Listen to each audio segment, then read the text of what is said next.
Yeah, Lights that's on. For the recording. yeah, good idea. Yeah. We can put light on. Pretty dark. All right, welcome back to another morning meditation.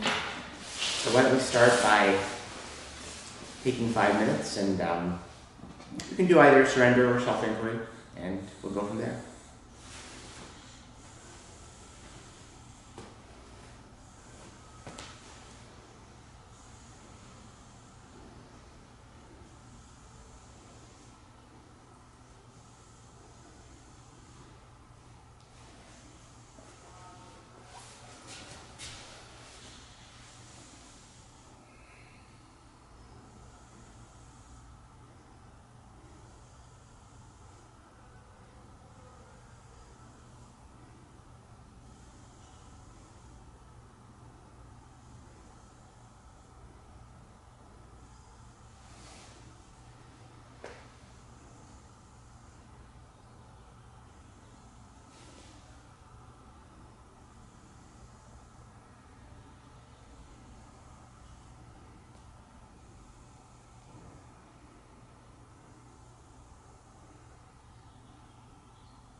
You want to discuss their experience?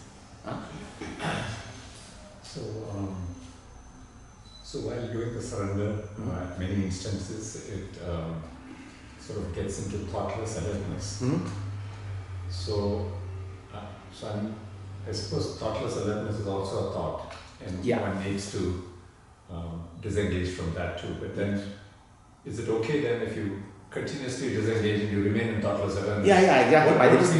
If you can even throw some light on what does it even mean to disengage from thoughtless awareness? You know, I mean, is there any tips there that one can practice, or how do you renew that, sort of thing? It's exactly. Well, I mean, when you disengage from it, effectively you renew it. That's exactly right. Because what I think the point is that disengagement really just means, in this case, you're how do I put it? In a way, you can view it as you're keeping yourself self-conscious. It's a way of thinking about it in this sort of colloquial sense. When I say self-conscious, right? Like I'm aware of myself, and in the usual sense, not the Vedantic sense, Or another way of looking at it is like.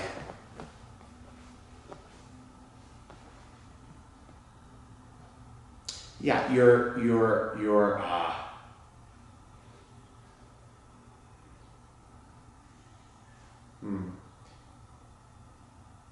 preventing yourself from falling asleep. I know you think, the thing is, what happens is, when you think you're in a state of thoughtless awareness, or thoughtless alertness, I should say,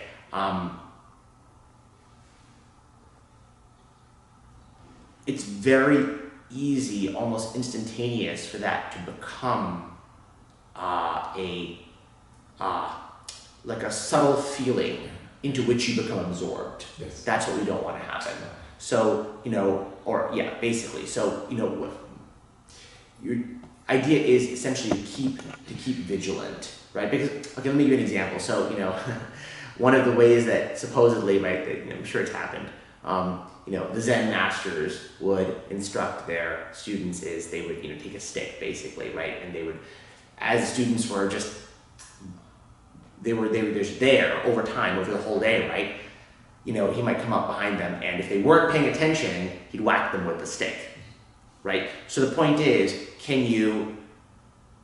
what is that alertness that would be like, I'm constantly aware, oh my God, he's coming behind me. Like, oh my God, there's, that, right? So, the moment you let your guard fall, like, oh yeah, I'm there already, then immediately you could zone out.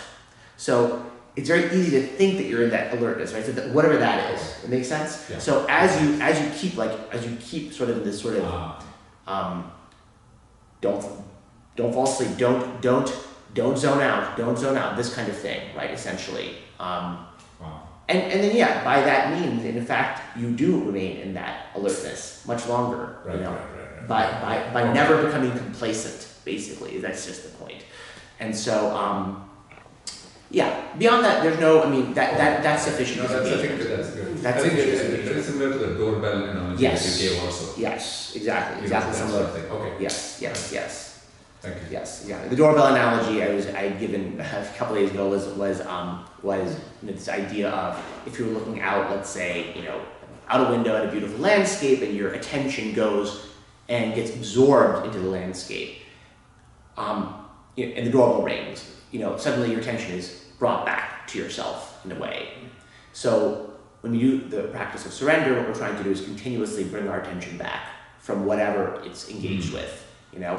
So, and that bringing back, like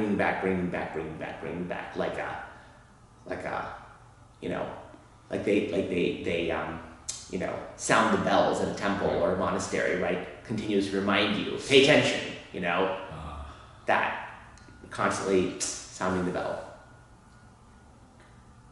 Anybody else? I have two questions. Sure. So when I'm practicing surrender, when I'm engaged in an activity, yesterday I tried it. I obviously couldn't do it the whole day. Like Sure. Pockets where I was able to do it. Later I noticed that whatever I did was effortless. Yeah. Usually, you feel like, oh, I've done this. Yeah, right? yeah. So the parts where I practiced it, I felt, oh, that was effortless. It was just something that I observed. Yes. And the other thing is, yesterday, let's say something got delivered to my door. So, and at some point I rushed out and picked it up. Okay.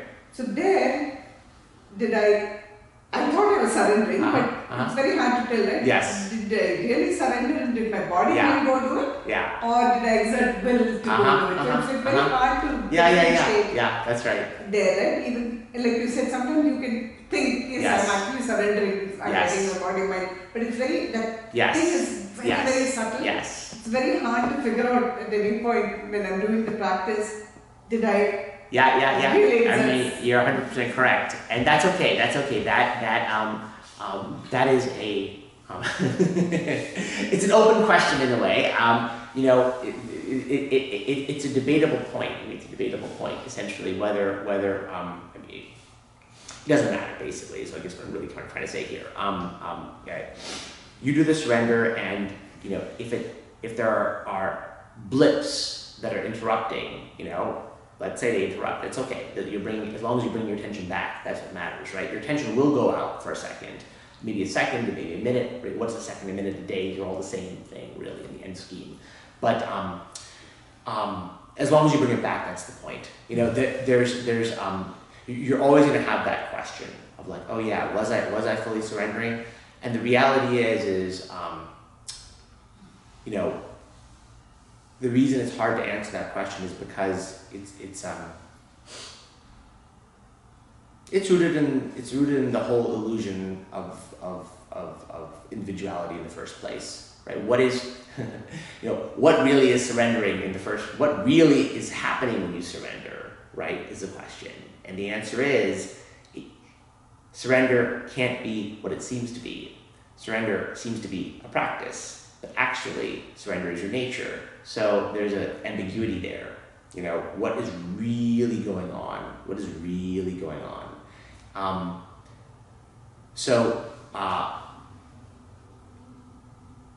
All this to say that doubt is natural.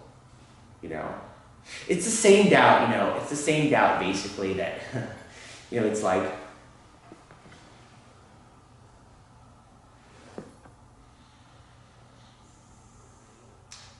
You know, again, there's a very famous Zen saying, you know, which is, you know, if a tree falls in the forest and there's no one there to hear it, does it make a sound? And there's no simple answer to that question because it's not trying to say yes or no. It's trying to point to a profound question at the heart of what the observer is, basically. Like, can observation happen without what I think of as the observer in the usual sense? Like, can it? I don't can it. It's kind of self-inquiry if you look into that, you know? So, it's okay to have this doubt. There's no way around it, really, in a way. And just keep practicing as best you can. That's all you can do. So, yeah. There's no, I mean, again, right? I mean, to use another analogy, right? It's like, again, you're sitting in the theater and you're watching the movie, and you're like, well, you know, was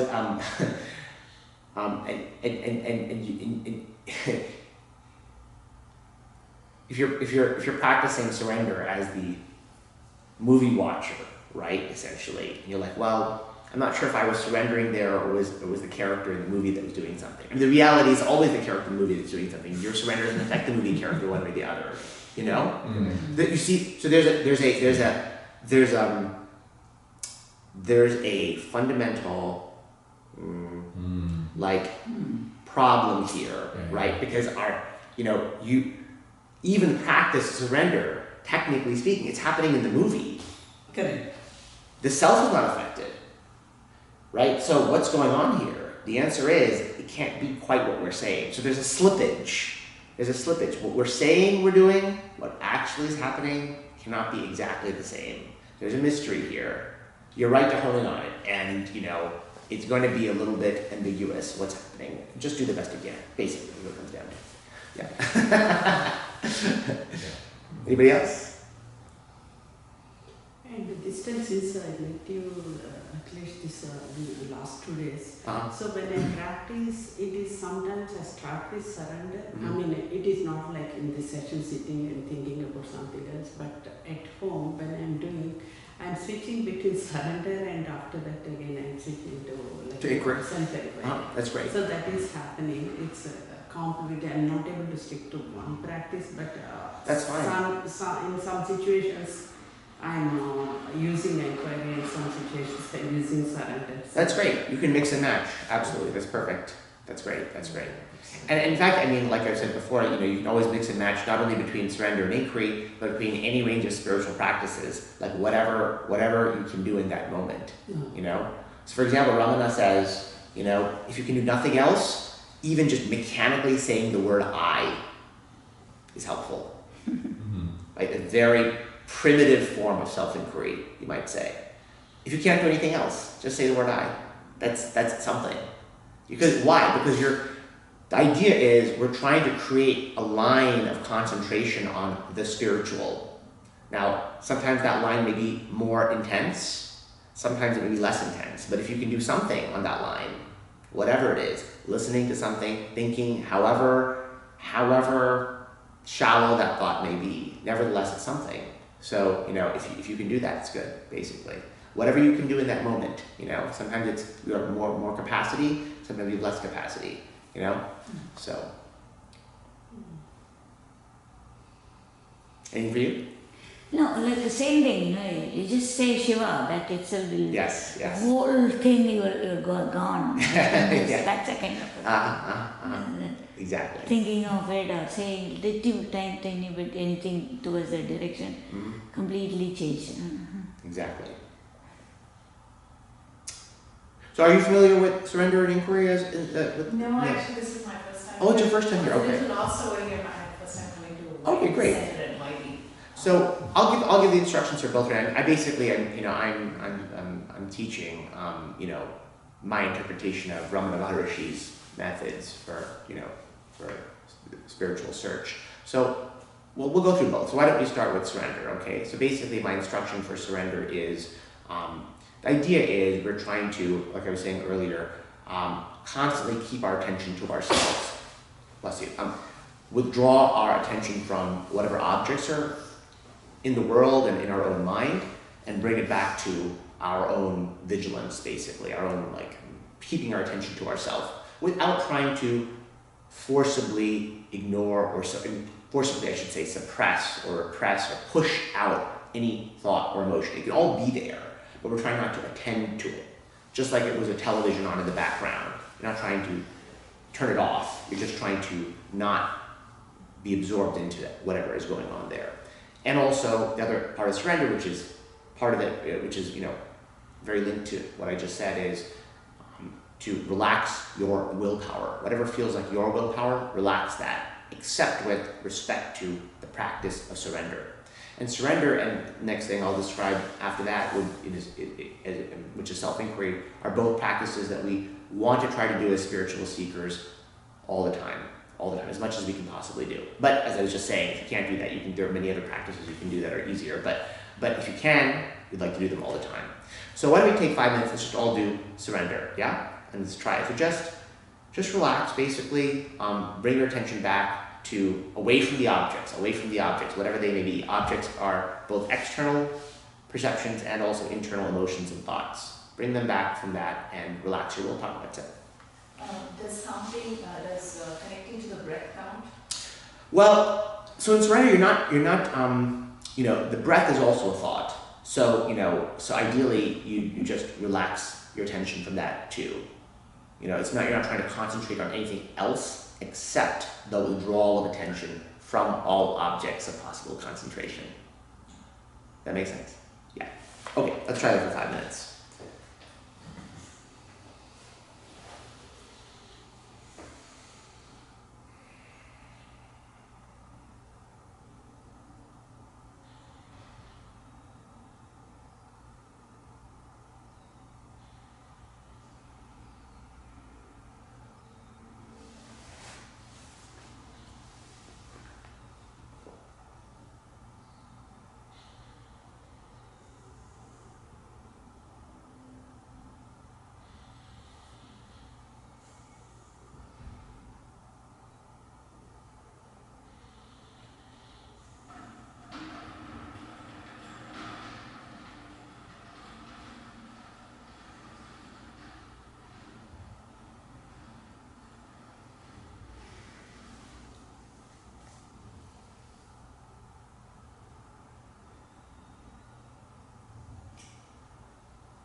about their experience? Hmm? I really like the analogy you gave yesterday. It is how we think about ourselves, like who am I? For that question, how the things are like objects are there in the space. Same analogy we can Yes. apply to ourselves to inquire about who am I. So that I started this like past 5 minutes. I started like from childhood. What is my perception of I? Like I used to identify with my memory. Then I used to identify myself. I with my feelings, emotions, whatever it is. So slowly I'm trying to analyze and again, this is not me. This is not me. I started doing that dissection of it. The whole thought process went in that direction. Got it. Yeah, I mean, look, so, we're doing surrender, but it's okay. It doesn't matter if you're doing inquiry. I'll just say, right, so first of all, it can be very useful to do what you're talking about, which is to think about the concepts of who we are and then try to sort of separate it out. I mean, that can be preparatory.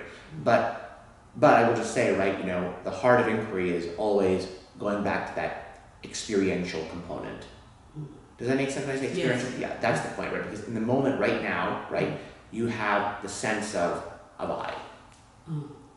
And to return to that sense, to feel what that sense is. So,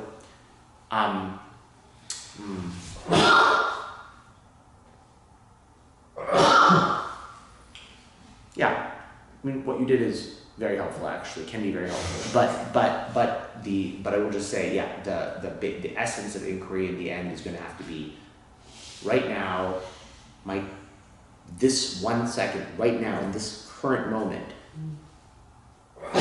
this experience I have of being. What is that? Like, when I say what is that, what I mean is, can I turn my attention towards that?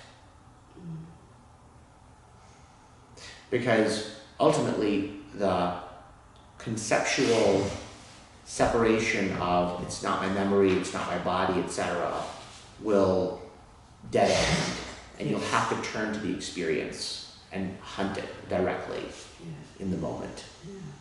Yes, I got it. Okay, just to let you know. But good job. I mean, that's good, actually. So while trying to do this, so it's mostly, I realize that the mind is it just wants to latch onto every object. Yes. And so even something as subtle as a heartbeat, just, you're just aware of it. So even though, I'm seated and there's nothing much going on, but still even the subtlest of things are just coming into awareness, and I still have to try to disengage from them. I've been more connected to the breath, and so obviously I tend to gravitate to that, but then I have to start telling myself that is also an object. Yeah, great. Yeah, exactly, yeah.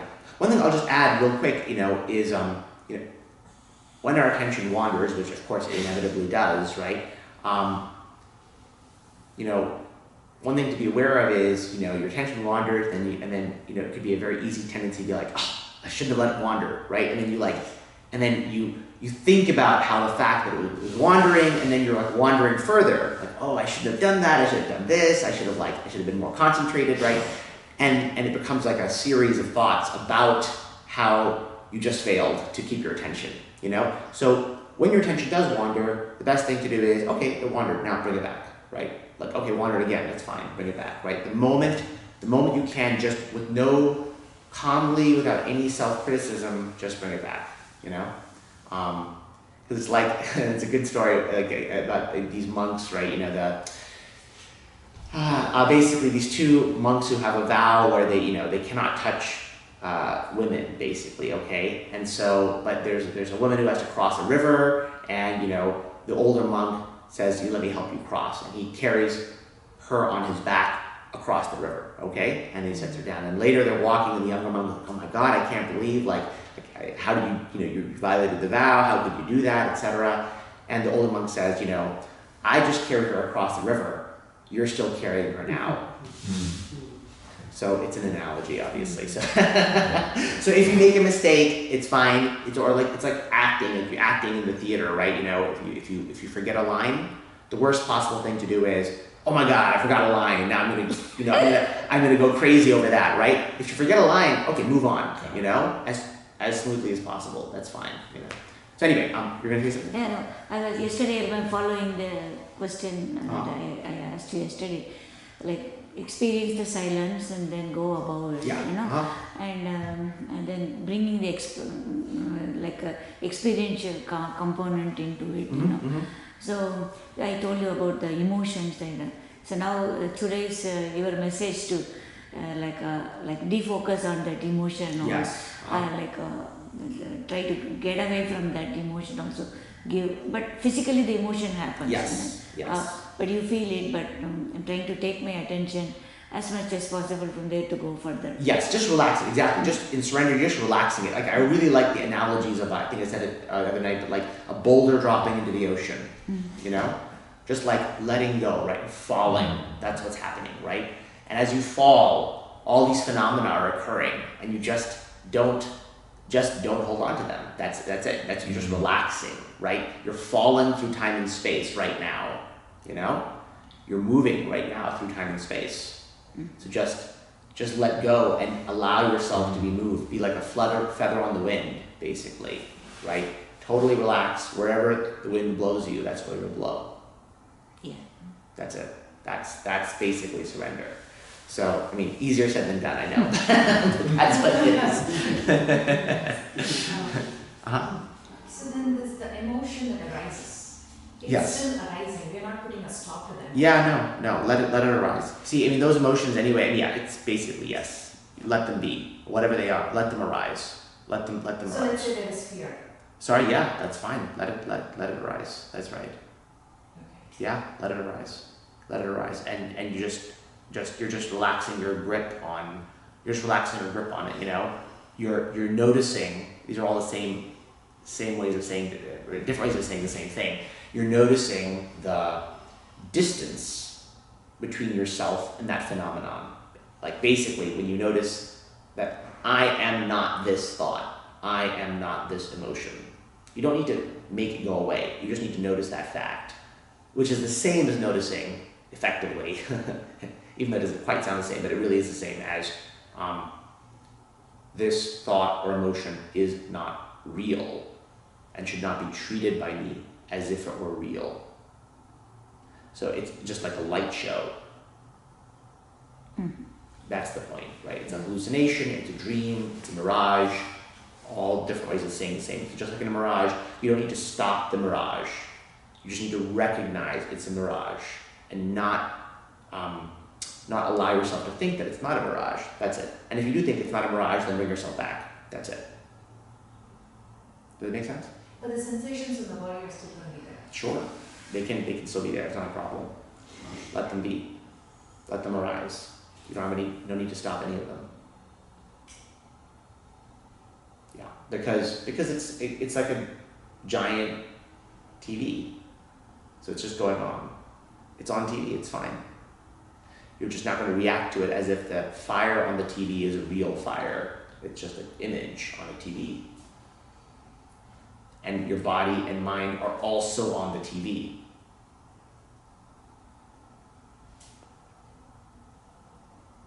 Okay, so let's try self-inquiry now. So again, right? So try to locate your self, your sense of being, your sense of presence. What feels to you right now like I?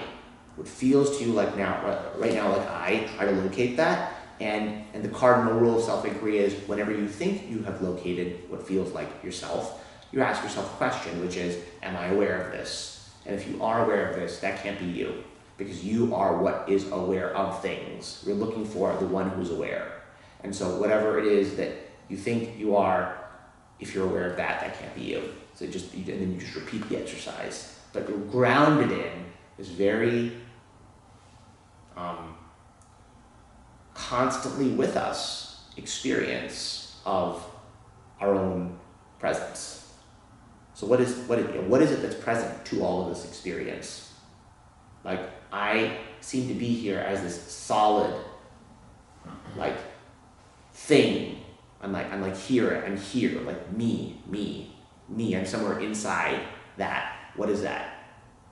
Try to feel into that, and then as you think you have found it, you continuously recognize, no, that's just another object. So where am I? Because you are experiencing I somehow. So what is that exactly? Be curious. That's all self-inquiry is. So the point is not to say I don't want to be fearful. Correct. That's right. But the point is just to be aware of whatever sensations and emotions arise. Well, I've shifted now a little bit. So I was talking about quote, surrender, and now I'm talking about self-inquiry, which are very similar but nevertheless slightly different practices. So now self-inquiry is surrender is focused on basically relaxing your attention on all the objects and keeping it to yourself, so to say, continuously bringing it back to the non-objects, whatever that means. And self-inquiry is I'm going to hunt what feels like me. Like right now when you say I, that seems to correspond to something. Like it feels like, yeah, me, I. That's something. Like it feels like something. And what you're doing is you're trying to feel into what that is. What is that? What is that feeling that I have when I say I? What bell does it ring? So in self-inquiry, when you have thoughts or emotions, you're asking to whom are they happening, Yes. and then you're more interested in to whom they're Yes, happening rather yes. than in what is happening. Yes, exactly. So, it's all, that's right, exactly. So it doesn't, you can view it as these things are arising and I'm bringing it back to who has them, or you can view it as I'm just laser focused on the who question and these other things are interruptions, it doesn't really matter, but the point is to become acquainted with a couple of important facts. The first fact is, I say the word I all the time. My entire life revolves around I, but when I actually pause and look for me, I don't know what that word even means. That's the first huge thing. The second thing is then to look for it, of course. But really, even just this allowing in this full recognition that you literally, not figuratively, you literally don't know who you are. Right? This is a huge thing. It's if you really allow that in, it totally upends your life. Because everything matters because you assume that you're a person. But then as soon as you actually look, you're like, well, I'm not the body or any particular thought, and I don't know what it is that I am. That should be very disturbing if you think about it for a second. It should be very disturbing. But of course, we don't want to be disturbed, so we just shunt it off to the side. Like, yeah, whatever. It's like, yeah, I know I'm not a person, but I'm a person, basically. So let's try some self-inquiry for 5 minutes. And I always, by the way, I recommend, you can do it the way you like, but, I suggest, try it with your eyes open, because the idea of these practices is to try to do it in the real world as much as you can, not just in an isolated setting. So, because the idea is all the time practice. This is the hope. This is the aspiration. So it's worth doing it, trying it with eyes open, because then you can bring it into other situations more easily. But if you have to close your eyes, that's not a big problem.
anyone want to talk about their experiences?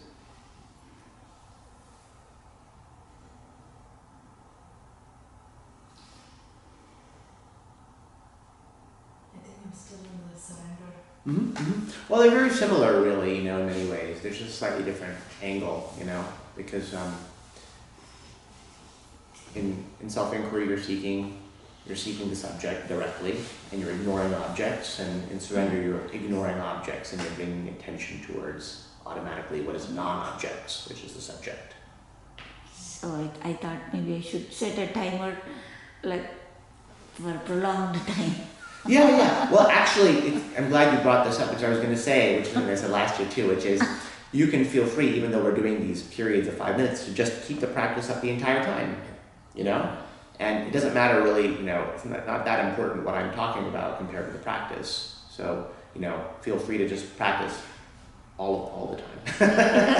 No, what I meant was, okay, like no object, no attention away from it. Okay, for a period of time. Suddenly some other thing again goes, no, I want to increase that being away from object thinking. And so, okay, so like increase, prolong.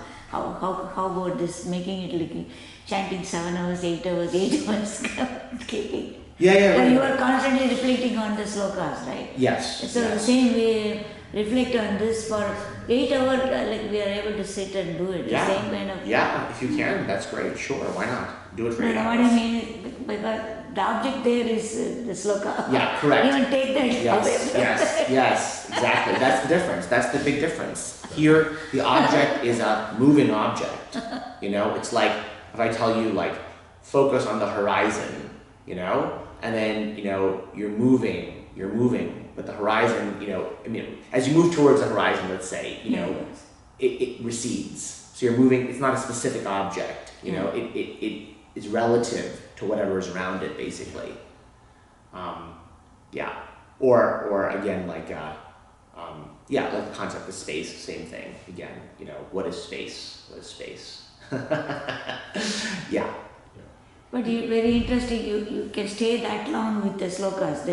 You can stay that long with this practice too. Yeah, of course. So It's because I think the chanting of slokas is more like Patanjali's dharma. Right? Yeah. You're concentrating on some object, So, whatever that be, Yeah, whether it's a yes. breath or a chant or anything. But then I think this practice has all that collapsed into collapsing. Yeah. Pratyahara, Dharana, Dhyana are all collapsed into yes, right? exactly. This is the ultimate practice. Yeah, that's exactly right. No, but that practice gives you prolonged concentration. You know. Yeah, but then the problem is, that's great, and then you'll need to, you know, basically add in. See, well, there's two things, right? So one, what are the key two differences between an object kind of concentration like that and this? Well, one key difference is that this adds in the component of discernment, you see. So there the shloka is a defined word and sound, you're focusing on that. Here, you're forced to differentiate, like you said, like what is this, like thoughtful, or I should say, thoughtless attention, right? So when that happens, that's a much subtler state than, let's say, paying attention to, I don't know, that table over there, you know, that's grosser, you know. And so when you get to subtler states, it takes more concentration to even notice that one is in such a state, you know. Oh, this is actually a thought, right? And it's harder and harder. So that's required because why? Because ultimately the point is to differentiate away even the subtlest objects to get to the so-called subject. You know, what am I? Well, I am not the objects, basically. So I need to be able to see increasingly more invisible objects, almost completely indiscernible objects. You know, like, is this even an object? Like, am I even here anymore? That, right? Like, that's, your mind becomes so quiet, it's going to even be very difficult to tell, but you are, of course, still there. But that element is, you know, the key element for moksha, basically. That discernment, that process, you know, of separating away the subtler and subtler things. Oh, this is also an object. This is also an object. Well, what's left? What's left? What's left? And the other thing about it is, is that this, this can be done. I guess you could say shloka can be done in any circumstance too, but it's harder. This is doable truly in every situation, every waking situation. So those two things are the differences. Like you said that. Sorry. So would it be safe to say that just being in the surrender, right? So constantly Yes. cultivating surrender Yes. will automatically reveal the self. Yes, it will. Yes. Because and so this is again, it's a very valuable thing to think about the connection between inquiry and surrender, because they really are sides of the coin, right? So even for example, when you do self-inquiry and you hit a so-called wall, like, oh, I don't know where to go. Well, one thing to think about is the place to go is away from the object, just like surrender, right? Wherever you are at that moment, okay? I don't know where to go. That wall. Well, that wall is now an object. So what if I withdrew my attention from that object? What if I did not get absorbed in that object? Where did my attention go? That's where you bring your attention next. It's the same thing. They're just sides of a coin. Away from objects towards a subject. Away from objects towards a subject. It's just that's only those two directions are there, basically. So away from the invisible, going towards invisible. Yeah, going towards increasingly invisible things. Invisible. Yeah. Away from visible things, and then as you go away from visible things, they become harder and harder to see what's left, basically, right? And you're moving away from the world, and you might say, like, okay, I'm moving finally to, a very, very thin contact lens, you're wearing. That contact lens is like the ego, you might say, for our purposes. It's so subtle. It barely even exists in the normal sense. Like, is it even there? Like, it seems seamless. Like, I don't even know that it's there, but it is there. So, that idea. Yeah, I also feel that, things like chanting, like Geeta mentioned, right? They're a way for distracting the mind from, because you're kind of engaging your mind, right? These falls into the categories of engaging your mind for a long period of time so that you get some peace, right? It's not peace. So when you go back to the real world, you cannot sustain that. I mean, japa is different, you can sustain it in the real world, but chanting, such as sitting down and chanting, is not sustainable. So all these things take you to a place of sattva. Yeah. But from sattva to make the jump beyond sattva, you need this. Yeah. Because all practices, including yoga, pranayama, all that will only take you to sattva. Yeah. How do you jump beyond sattva? Yeah, that's the discernment factor. Because again, sattva is like the mind, which is like a mirror, like a clean mirror, basically. Like But then you look in the mirror. you do this chanting and all, what happens? Your mind is completely calm, and then you don't need that ladder. Yeah. You just drop the ladder, then you are in that without, I don't know how to say, I have dropped But that. that is sattvic bliss. Huh? Yeah. That is sattvic bliss. Yeah, that's what I mean. Well, no, She said so- you have to go beyond. Yeah, Right. We go beyond only. I mean, what I meant was This is that the helps last me. mile. Yeah, what's it? This is the last mile, so Yeah, I think we that's got to go. So what you I- can stay in sattvic bliss Yeah, forever, correct. right? Yeah. You keep Correct. doing pranayama. I used to think that Yeah. So that bliss, basically, the idea is you want to ask who is experiencing this bliss. Yeah. That quietness of mind that you get after 8 hours of chanting. That's an ideal opportunity to then say, where am I in this bliss? In this quietness, where am I? What I meant was it enhances so much to get to that bliss. Yeah, I mean, but what, and that's fine. Again, so it's I'm not saying you shouldn't do it. I'm just saying the point is, right, the only difference is you have to then say who's experiencing it. So that gives you can give you a clear mirror, okay, for a moment anyway, or for however long the quiet lasts. Once you have the mirror, you're looking at the self, so to say. It's a reflection of the self. Then the responsibility comes to say, whose reflection is this? Yeah. Right? The beauty of the quiet mind is the bliss you're experiencing. That's the reflection of the self. Yeah. The bliss is the reflection of the self. Yes. But it's not the self itself. Yes, you're correct. It's the reflection of the self. Yeah. So whose reflection is this? That has a trigger. And the thing is, what stops that, basically what stops that realization is remaining attachments. Yeah. So we have to find a way to destroy or weaken the remaining attachments, which is why this has done all the time. Yeah. So when this practice is done all the time, it gives an opportunity for the attachments to arise and resist, basically. Like, no, I need to focus on that other thing. And then you can feed that thought, right? Like, oh yeah, I need to focus on the other thing. And then you take that and say, oh, look, who's having this thought, right? And then, I don't know who's having this thought. Then now that weakens the thought, it weakens the attachment. And you feel good, like, oh yeah, I don't care anymore. I feel better. Like, I feel happier because I was annoyed by that, now I'm not annoyed. So this practice is like giving me candy a little bit, So what I feel is, those things give you a lot of readiness to this. Sure, yes. And then you don't do it and they straight away do. Okay. And then people are really like, they are not doing anything, I see. I saw it with like what I meant is, Yes. I mean, the readiness is not there, even though they think, oh yeah, I have to give up everything. And the mouth keeps on saying, Yeah. and oh yeah, drop everything. That's all they keep on saying. You're right. But they are not, their thing is not intense, they are not getting ready for that. And they are engaged in other activities, but the mouth is saying, oh yeah, I have to drop everything. Who's they? You?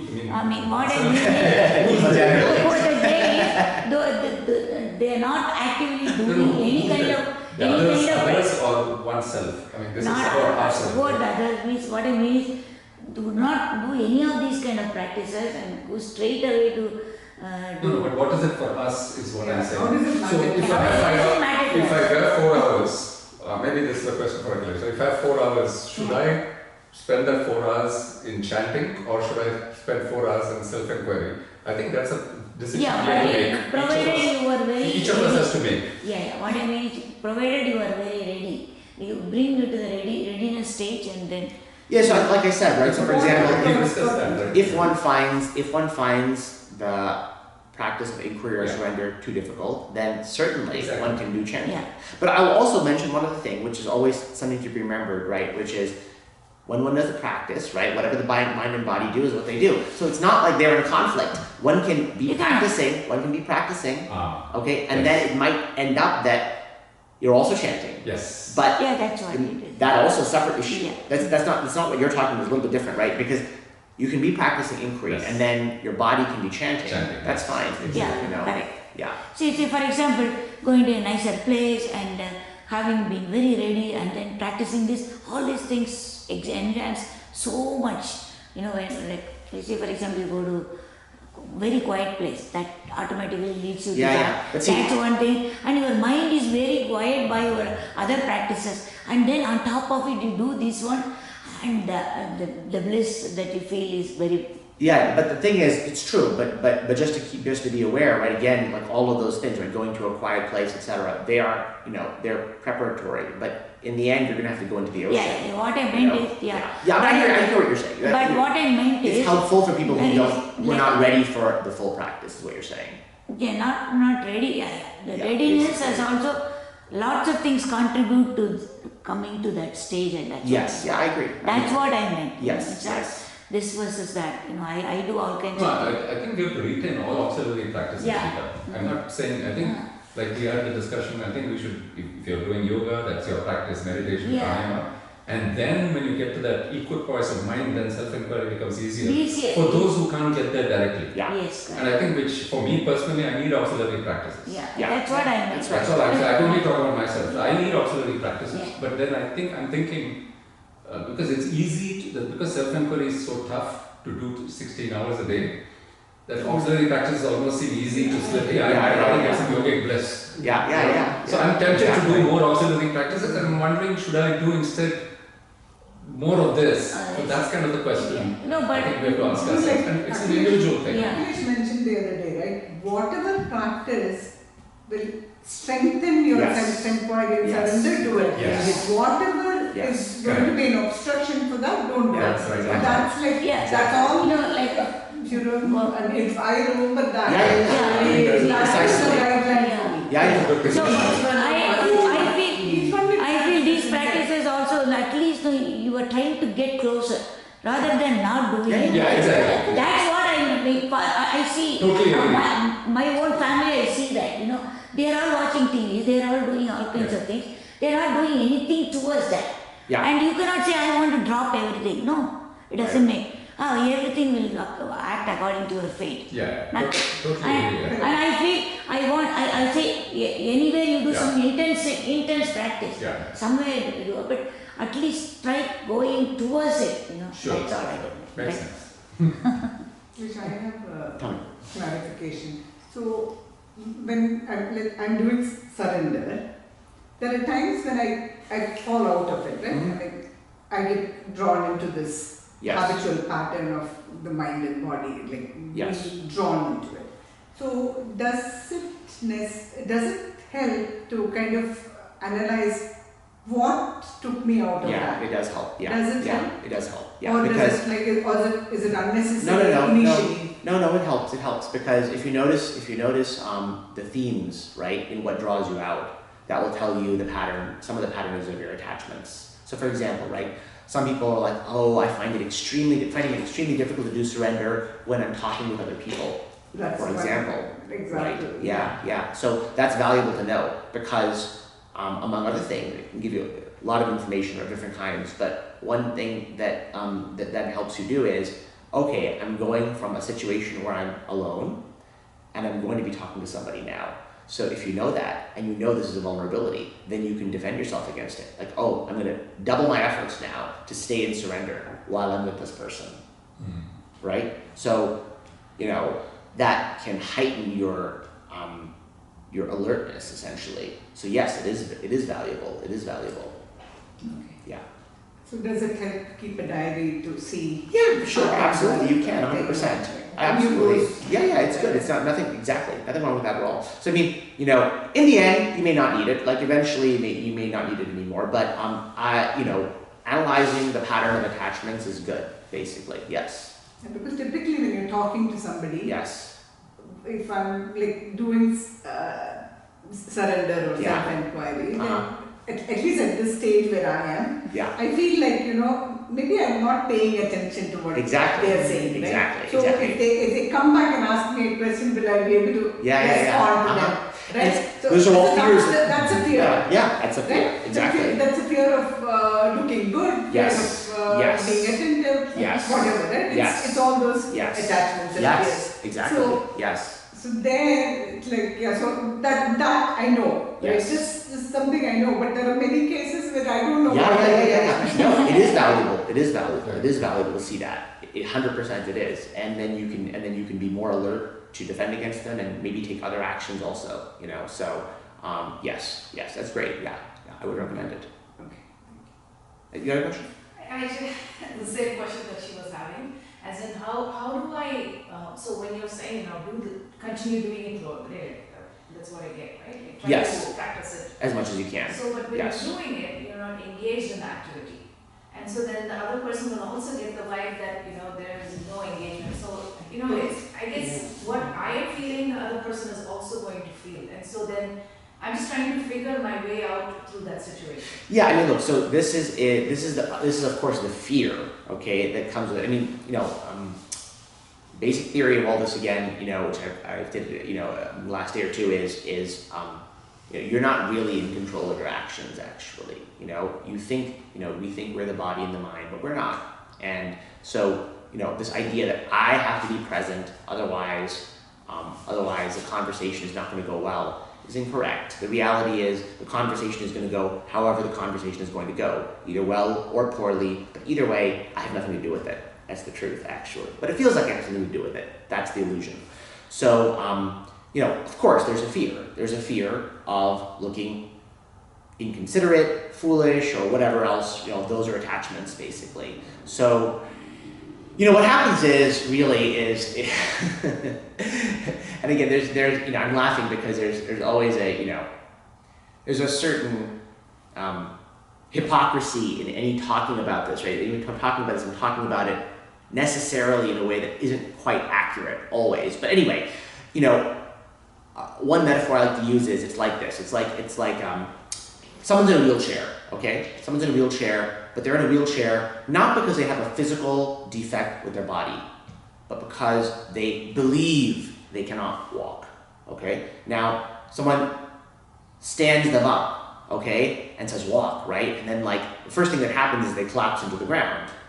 Now, it's not because they can't walk, it's because they believe they can't walk, right? Strongly believe they can't walk, right? And this is a little bit similar to how surrender works and inquiry work vis-a-vis action, right? Like, oh, I just don't see how I can possibly talk to somebody while I'm surrendering, right? It doesn't seem like it's possible. It's because it's incomprehensible in the mind, right? And so that belief is what's getting in the way, actually, right? Yes. But if you stick with it, eventually the person's like, oh, I stayed up 1 second, actually, and then 2 seconds, 3 seconds. Oh, actually I can stand, and then I can walk, right? So eventually it happens, and it happens mysteriously, really, because the way of action is mysterious, is the truth, you know. But that's what it is. Really, you're fighting against a certain set of beliefs that I'm needed. What feels like me is needed to control the situation. Otherwise, the situation will fall apart. But yeah, of course, you know. So it's difficult. Like you're basically eroding the fears by subjecting them to the practice, right? Again, surrender is basically a little bit more faith-based. And self-inquiry is a bit more like, okay, who is worried about their reaction? Who is worried about, oh, I'm going to look like an idiot, you know? I don't know who's worried about this, right? This is basically the first answer. Huh? So Akilesh, to this thing, right, to our practical experience, sometimes when we are in situations where, let's say, an accident happened, yeah, or a child needs to be rescued, yes, or something has to happen, we often find even in our own experience that something takes over. Yeah, exactly. You have just an alertness. Yeah, and something is enacting the sequences where you're scooping up the child, you're rushing, you're doing all that stuff, and you're saving the situation. Yes. You are not doing any of that. And that's where you get a glimpse. Yeah. That's always the case. That gives you the trust that it is always so, but you just don't know it. Yeah, that's exactly right. It is always so, but the illusion makes us prevent it. But you can see that that's. I mean, takes you over. You can even take the simpler instance of the doorbell ringing for the mailman, and you're rushing out to get it. So those are things that, that's what it is. Yeah. But or even when you're in the zone sometimes in a meeting at work. Oh, did I say all those things? Did I? Yes. I couldn't have said those things. Yes. How did that happen? Yes. Exactly. So there's nothing, the functioning is never going to be impacted. That's the way you should think about it. You have to even give that up. Correct. It may be impacted, may not be impacted, right? That's what I tell you. Well, the way I would say, exactly. Because the point is, the functioning will be whatever it is. And that functioning is not something that you actually even currently have control over. So, even if the conversation does go badly, the way you can think of it is, it would have gone badly regardless. Yeah, correct. Yeah. That's the faith. Yeah, that's it, right? Ignore, right? I think getting that illusion out is critical. Yeah. Yeah, I mean, yes. Because you're conditioned to do that. Yes. So either you have to the way that you have to, the illusion is at the heart of things, right? So it's protected by all the attachments. So, if you want to target the illusion, you have to snap the attachments, and either by faith and surrender or by questioning, right? So again, why does it matter whether the conversation goes well? It's because it's me, that's why. It's my reputation, the way people perceive me, right? What they'll think of me, how they'll act towards me. But who am I? I don't know. So why do I care? Why do I care? Like, I don't even know what I'm saying when I'm saying my reputation. Whose reputation? Like, really, we don't even know. It's really, we have no idea what we're even talking about. Yeah. Like, truly, right? So that destroys that. I give the analogy, right? It's like if you really, again, can absorb that, which is such a big fact, right? This I don't know who I am piece, right? Which is, it's not liberation, but it's so critical, right? Allowing that in, it really is like, I give this metaphor a couple times anyway, where it's like it's as if you go into the bathroom, okay, one day at work, let's say, okay, and you look in the mirror and you see somebody else in the mirror. It's not you, somebody else, okay? And you walk out of the bathroom. Of course, you're like, oh my God, like what is that, right? You walk out of the bathroom and then You talk to your coworkers, but they treat you like nothing's changed. It's normal, right? You go back into the bathroom, and again you see somebody else. So the question is, okay, at this point, how important is the next work assignment to you? Next one. The next assignment, next, Okay. how important is it? It's not It's not important at all. No, You're thinking no. like, am I going crazy? Like, what's happening? Like, you would be alarmed, Yeah. right? Like, something is really wrong, right? Yeah. Like, should I go to a doctor or a priest or what's, right? Like, really, you'd be like completely freaked out. Yeah. That's exactly is the case. We're not seeing the We're other- not seeing that because our defenses are so strong, right? Attachments and like, I can't look. It's like you open your closet and there's a black hole inside, okay? And like, oh yeah, whatever. I'm gonna close my closet door now and pretend it doesn't exist Yeah. because it's too difficult to think about, right? If you really, really, really let that in, it's so scary. Yeah, exactly. Scary. That's what it is. Exactly. Yeah. That's right. That is the key. Yeah. So. You need a lot of courage. Yeah, yeah, especially yeah. towards No, the the attachments. problem- We the- have the to be problem- careful. Yes, We yes, don't of want to course. make those attachments. Exactly. Yes, That yes. is our biggest barrier. Do you have a question? No. Like, like as you mature also or as you have more wisdom, you understand if some things are told. Now I can understand it Yes, yes, better. I yes. may not It's progressive like that. It's progressive See, like for that. example, The same like, stuff. when I got married and like I was doing 2 jobs and things like that, and my mother-in-law was telling me, why are you working very hard? If you have to get money, you'll get money. So